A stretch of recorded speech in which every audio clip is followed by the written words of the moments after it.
Hello everyone, once again welcome back to my YouTube channel. ഇന്നത്തെ വീഡിയോയിലൂടെ നിങ്ങളുമായി share ചെയ്യാൻ പോകുന്നത് ഒരു റിലേഷൻഷിപ്പിൽ നിൽക്കുന്ന ഒരു വ്യക്തി നിങ്ങളോട് ആവശ്യപ്പെടുകയാണ് എനിക്കൊരു ബ്രേക്ക് വേണം. അതായത് ആ റിലേഷൻഷിപ്പിൽ നിന്നും എനിക്കൊരു ബ്രേക്ക് വേണം, ഒന്നുകൂടി ആലോചിക്കണം, അല്ലെങ്കിൽ ഇപ്പൊ ഞാൻ എൻ്റെ മൈൻഡ് വേറെയാണ്, അല്ലെങ്കിൽ റിലേഷൻഷിപ്പ് കണ്ടിന്യൂ ചെയ്യാൻ പറ്റുന്ന ഒരു മാനസികാവസ്ഥയിലല്ല.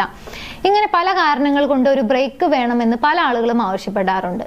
അപ്പോൾ ഇങ്ങനെയുള്ള ഒരു സാഹചര്യത്തിൽ എങ്ങനെയാണ് നമ്മൾ ഇതിനെ ഡീൽ ചെയ്യുക, അല്ലെങ്കിൽ നമുക്ക് എങ്ങനെയാണ് എഫക്റ്റീവായിട്ട് അത് ഡീൽ ചെയ്യാൻ സാധിക്കുക എന്നതിനെ കുറിച്ചാണ് ഇന്നത്തെ വീഡിയോ നോക്കാം. പലപ്പോഴും ഇങ്ങനെ ഒരു സിറ്റുവേഷൻ നേരിടുന്ന സമയത്ത് എന്തായിരിക്കും അധിക പേരും ചെയ്യുന്ന ഒരു കാര്യം, ഈ ഒരു ലവ് അല്ലെങ്കിൽ നമുക്ക് ഒരാളോടുള്ള ഇഷ്ടം എന്നൊക്കെ പറയുന്നത് എപ്പോഴും ഫിസിക്കൽ അല്ല, ഇമോഷണലും കൂടിയാണ്. അതായത് നമുക്ക് അവരോടുള്ള ഒരു ഇമോഷണൽ അറ്റാച്ച്മെന്റ് കൂടി അവിടെ വരുന്നുണ്ട്. രണ്ട് വ്യക്തികൾ ഫിസിക്കലി നിൽക്കുന്നു എന്നതിലുപരി അവിടെ അവരോടുള്ള ഒരു കണക്ഷൻ ഉണ്ടായിരിക്കും, അല്ലെ?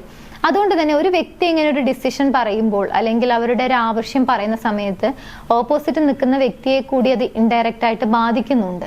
എന്നിരുന്നാലും ഇവിടെ ചെയ്യേണ്ട ഒരു കാര്യം അവരെ പോകാൻ അനുവദിക്കുക എന്നുള്ളതാണ്. പക്ഷേ പല ആളുകളും ചെയ്യുന്ന ഒരു കാര്യം, അവരെ പിടിച്ചു നിർത്താൻ വേണ്ടി ട്രൈ ചെയ്യും, അല്ലെങ്കിൽ നമുക്കൊന്നുകൂടി വർക്കൗട്ട് ആക്കാൻ നോക്കാം, അല്ലെങ്കിൽ ഒന്നുകൂടി ക്ഷമിക്കുക, ഇങ്ങനെയൊക്കെ പറഞ്ഞുകൊണ്ട് ആ ഒരു റിലേഷൻഷിപ്പിനെ പിടിച്ചു നിർത്താൻ ശ്രമിക്കും, അല്ലെങ്കിൽ ആ വ്യക്തിയെ ലൈഫിൽ പിടിച്ചു നിർത്താൻ ശ്രമിക്കും. പക്ഷെ അങ്ങനെയല്ല ചെയ്യേണ്ടത്.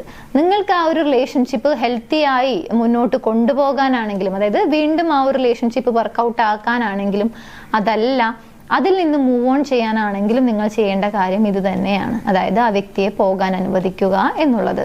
ഈ കാര്യം പറയുന്ന അത്ര സിമ്പിൾ ആയിരിക്കില്ല, കാരണം എല്ലാ ആളുകളിലും ഇത് ഡിഫർ ആയിരിക്കും. ചില ആളുകളെ മെന്റൽ സ്ട്രെങ്ത് സ്ട്രോങ് ആയിട്ടുള്ള ആളുകൾക്ക് കുറച്ചുകൂടി ഈസി ആയിരിക്കും, അത്ര സ്ട്രോങ് അല്ലാത്ത ഒരാളെ സംബന്ധിച്ചിടത്തോളം കുറച്ചുകൂടി ട്രൈ ചെയ്യേണ്ടി വരും എന്നുള്ളതൊക്കെയാണ്.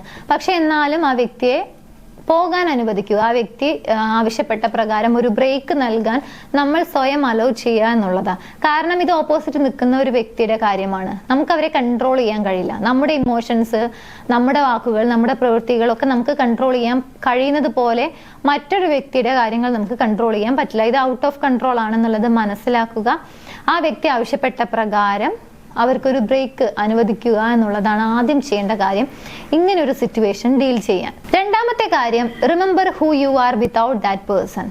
ആ ഒരു വ്യക്തി നിങ്ങളുടെ ലൈഫിൽ ഇല്ല എന്നുണ്ടെങ്കിൽ നിങ്ങൾ എങ്ങനെയായിരിക്കും പെരുമാറുക, അല്ലെങ്കിൽ നിങ്ങളുടെ ലൈഫിൽ നിങ്ങൾ എന്തെല്ലാം കാര്യങ്ങൾ ചെയ്യും? ഒരു പക്ഷെ ആ വ്യക്തി നിങ്ങളുടെ ലൈഫിലേക്ക് വരുന്നതിന് മുമ്പ് എല്ലാ കാര്യങ്ങളും നിങ്ങൾ ഒറ്റയ്ക്ക് തന്നെ ആയിരിക്കും ചെയ്തിട്ടുണ്ടായിരിക്കാം. ഒരു പക്ഷെ നിങ്ങളുടെ ലൈഫിലേക്ക് ആ ഒരു വ്യക്തി വന്നതിന് ശേഷം അവരുടെ സഹായം ഉണ്ടായിരിക്കാം, അല്ലെങ്കിൽ നിങ്ങൾ ഒരുമിച്ചായിരിക്കും പല കാര്യങ്ങളും ചെയ്തിട്ടുണ്ടായിരിക്കാം. പക്ഷെ ആ വ്യക്തി ഒരു ബ്രേക്ക് വേണമെന്ന് പറയുമ്പോൾ, അല്ലെങ്കിൽ അത് നമ്മൾ അലോ ചെയ്ത് കഴിഞ്ഞാലും നമ്മൾ ചെയ്യേണ്ട കാര്യങ്ങളൊക്കെ നമ്മൾ തന്നെ ചെയ്യേണ്ടി വരും എന്നുള്ളതാണ്.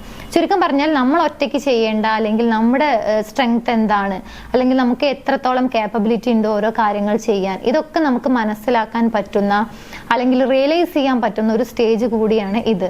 അതുകൊണ്ട് തന്നെ ആ ഒരു വ്യക്തി നിങ്ങളുടെ ലൈഫിൽ ഇല്ല എന്നുണ്ടെങ്കിൽ നിങ്ങൾ എത്രത്തോളം സ്ട്രോങ് ആയിരിക്കും, അല്ലെങ്കിൽ എത്രത്തോളം സ്ട്രോങ് ആണ് എന്ന രീതിയിലാണ് ഇവിടെ ചിന്തിക്കേണ്ടത്.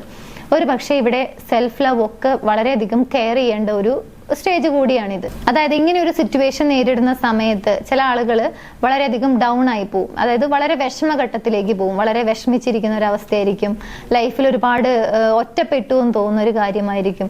അപ്പൊ ഇതൊക്കെ നമുക്ക് അവോയ്ഡ് ചെയ്യണമെന്നുണ്ടെങ്കിൽ നമ്മൾ ശ്രദ്ധിക്കേണ്ട, അല്ലെങ്കിൽ നമ്മൾ ചിന്തിക്കേണ്ട ഒരു കാര്യം, അതായത് ഇങ്ങനെയുള്ള ഒരു അവസ്ഥയിലേക്ക്, അതായത് ഒറ്റപ്പെട്ടു പോയി, അല്ലെങ്കിൽ ലൈഫിൽ ഒരുപാട് കാര്യങ്ങൾ ലോസായി, ഇങ്ങനെയുള്ള ചിന്തകളിലേക്ക് നമ്മൾ പോവാതെ ഇരിക്കുന്നതിന് വേണ്ടിയിട്ടാണ് നമ്മൾ നമ്മുടെ സ്ട്രോങ് ആയിട്ടുള്ള പോയിന്റുകൾ എന്താണ്, അല്ലെങ്കിൽ ആ ഒരു വ്യക്തി ഇല്ലാതെ തന്നെ നമ്മുടെ ലൈഫ് എത്രത്തോളം ഭംഗിയായിട്ട്, അല്ലെങ്കിൽ വളരെ സ്ട്രോങ് ആയിട്ട് നമുക്ക് കൊണ്ടുപോകാൻ കഴിയും എന്നുള്ളത് മനസ്സിലാക്കേണ്ടത്, അല്ലെങ്കിൽ ആ രീതിയിൽ നമ്മൾ ചിന്തിക്കേണ്ടത്. അതുകൊണ്ട് തന്നെ സെൽഫ് കെയർ നന്നായിട്ട് പ്രാക്ടീസ് ചെയ്യുക, നിങ്ങളുടെ കാര്യങ്ങളിൽ വളരെയധികം ശ്രദ്ധ കൊടുക്കുക, സ്വയം പാമ്പർ ചെയ്യാൻ ശ്രമിക്കുക. ഒരു പക്ഷേ ഇത് പറയുന്ന അത്ര ഈസി അല്ലായിരിക്കാം, എന്നാലും നമുക്ക് ചെയ്യാൻ കഴിയുന്ന ഒരുപാട് കാര്യങ്ങളുണ്ട്. അപ്പൊ നിങ്ങളുടെ ലൈഫിൽ അങ്ങനെ ഒരു സപ്പോർട്ട് സിസ്റ്റം ഉണ്ടെങ്കിൽ, അതായത് മറ്റുള്ള ഏതെങ്കിലും ഫ്രണ്ട്സ് ആയിരിക്കാം, അല്ലെങ്കിൽ നിങ്ങൾക്ക് ഏറ്റവും അടുത്തുള്ള മറ്റുള്ള വ്യക്തികളായിരിക്കാം, അവരോട് നിങ്ങൾക്ക് സപ്പോർട്ട് സീക്ക് ചെയ്യാവുന്നതാണ്.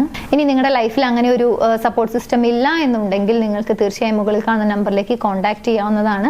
ഇത്തരത്തിലുള്ള ഒരു സിറ്റുവേഷനിൽ നിന്ന് മൂവ് ഓൺ ചെയ്യാനാണെങ്കിലും, അതല്ല നിങ്ങളുടെ റിലേഷൻഷിപ്പ് വളരെ ഹെൽത്തി ആയിട്ട് നിങ്ങൾക്ക് തിരിച്ചെടുക്കാനാണെങ്കിലും അതിനുള്ള പ്രോപ്പർ ഗൈഡൻസ് നൽകുന്നതാണ്. മടി കൂടാതെ മുകളിൽ കാണുന്ന നമ്പറിലേക്ക് കോൺടാക്ട് ചെയ്യാവുന്നതാണ്. അപ്പോൾ രണ്ടാമതായിട്ട് നമ്മൾ ചെയ്യേണ്ട കാര്യം ഇതാണ്, അതായത് മാക്സിമം സെൽഫ് ലവ് പ്രാക്ടീസ് ചെയ്യുക, സെൽഫ് കെയറിൽ ശ്രദ്ധിക്കുക. മാത്രമല്ല സപ്പോർട്ട് ആവശ്യമുണ്ടെന്ന് തോന്നുന്നുണ്ടെങ്കിൽ അത് തീർച്ചയായിട്ടും എടുക്കാൻ ശ്രമിക്കുക. ഇനി മൂന്നാമതായി ചെയ്യേണ്ട കാര്യം, നിങ്ങളുടെ ലൈഫിൽ ആ വ്യക്തി അല്ലാതെ തന്നെ ഒരുപാട് റിലേഷൻഷിപ്പ് വേറെ ഉണ്ടായിരിക്കും. നിങ്ങളുടെ ഏറ്റവും അടുത്ത സുഹൃത്തുക്കൾ ഉണ്ടായിരിക്കാം, ഒരു ബെസ്റ്റ് ഫ്രണ്ട് ഉണ്ടായിരിക്കാം, അല്ലെങ്കിൽ ഒരുപാട് ഫാമിലി മെമ്പേഴ്സ് ഉണ്ടായിരിക്കും, നിങ്ങൾക്ക് ഇഷ്ടമുള്ള മറ്റുള്ള വ്യക്തികളൊക്കെ ഉണ്ടായിരിക്കും. സോ ഇത്തരത്തിൽ നിങ്ങളുടെ ലൈഫിൽ സ്ട്രോങ് ആയിട്ടുണ്ട് എന്ന് നിങ്ങൾ വിശ്വസിക്കുന്ന അത്തരം റിലേഷൻഷിപ്പിലേക്ക് കോൺസെൻട്രേറ്റ് ചെയ്യുക, അവരുമായിട്ട് ടൈം സ്പെൻഡ് ചെയ്യുക. സോ അവരുമായിട്ട് ടൈം സ്പെൻഡ് ചെയ്യാൻ നമ്മൾ അലോ ചെയ്യുമ്പോൾ, നമ്മൾ സ്വയം അതിന് വില്ലിങ് ആവുന്ന സമയത്ത് നമുക്ക് ഇത്തരത്തിലുള്ള ലോൺലിനെസ്, അതല്ലെങ്കിൽ ഒരുപാട് കാര്യങ്ങൾ നഷ്ടമായി, ഇങ്ങനെയുള്ള തോന്നലുകളിൽ നിന്നൊക്കെ നമുക്ക് ഒഴിവായി, അല്ലെങ്കിൽ അത്തരത്തിലുള്ള തോന്നലുകളെയൊക്കെ നമുക്ക് ഓവർകം ചെയ്യാൻ സാധിക്കും. സോ തീർച്ചയായും നിങ്ങളുടെ ലൈഫിൽ മറ്റുള്ള റിലേഷൻഷിപ്പ് ഉണ്ടായിരിക്കും, നിങ്ങൾക്ക് ഏറ്റവും നിങ്ങൾ അടുത്ത് സ്നേഹിക്കുന്ന മറ്റുള്ള വ്യക്തികളുണ്ടായിരിക്കും. അവരുമായിട്ടുള്ള റിലേഷൻഷിപ്പ് സ്ട്രെങ്തൻ ചെയ്യാൻ വേണ്ടി ട്രൈ ചെയ്യാം. ഫൈനലി നമ്മളൊരു കാര്യം ബിലീവ് ചെയ്യണം, ഇങ്ങനെയുള്ള ഒരു സിറ്റുവേഷൻ അല്ലെങ്കിൽ ഇങ്ങനെയുള്ള ഒരു ചാലഞ്ചിങ് ആയിട്ടുള്ള ഒരു സിറ്റുവേഷൻ നമ്മുടെ ലൈഫിൽ വരുന്ന സമയത്ത്, അതായത് നമ്മുടെ കൂടെ ഉണ്ടായിരുന്ന ഒരു വ്യക്തി, അതായത് നമ്മുടെ റിലേഷൻഷിപ്പിൽ ഉണ്ടായിരുന്ന ഒരു വ്യക്തി ഒരു ബ്രേക്ക് വേണം, അല്ലെങ്കിൽ റിലേഷൻഷിപ്പ് വർക്കൗട്ട് ആകാൻ പറ്റുന്നില്ല, കുറച്ചുകൂടി ടൈം വേണം എന്ന് നിങ്ങളോട് പറയുന്ന സമയത്ത് തീർച്ചയായും അതിന് പുറകിൽ ഒരു വ്യക്തമായിട്ടുള്ള ജെന്യൂൻ ആയിട്ടുള്ള ഒരു റീസൺ ഉണ്ടായിരിക്കും എന്നുള്ളത് മനസ്സിലാക്കാൻ, അല്ലെങ്കിൽ അത് ആക്സെപ്റ്റ് ചെയ്യാൻ നമ്മൾ തീർച്ചയായും തയ്യാറായിരിക്കണം. അപ്പോൾ അത് അവരുടെ സൈഡിൽ നിന്ന് നോക്കുന്ന സമയത്ത് അത് കറക്റ്റ് ആയിരിക്കും.